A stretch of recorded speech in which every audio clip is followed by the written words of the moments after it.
ও দুলাল ভাই, আপনি কেমন আছেন? এই তো দোস্ত কই গেছে ভাবি?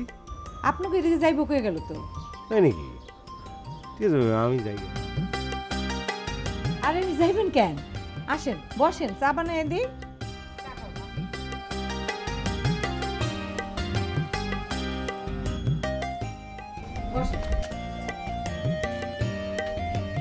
না ভাবি, ওই চাটা এখন আর খাবো না। থাক, বাদ দে, চা কষ্ট করবে না। কেন খান না? বাবাই নিয়ে আসি। না না না, আপনি চা খান না মনে হয় না? না আমি খাই না চা। কেন চা খান না কেন? চা তো খুব ভালো জিনিস, ক্যান্সার রোগের প্রতিরোধ করে। চা খাইলে আমার রাইতে ঘুম আসে না। ঘুম না আসলে তো মানে বুঝলাম না। কিছু না, এমনি। থাক।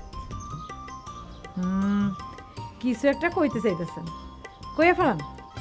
না, শুনেন, মুরব্বীরা কয় জিবলার আগায় কোনো কথা আইলে এটার পেটের ভিতরে ফেরত পাঠান লাগে না, কইয়া ফেলাইতে। ভাবি আপনার সংসার তো মেলা দিনের, প্রায় 12 বছর। তাই কইতেছিলাম যে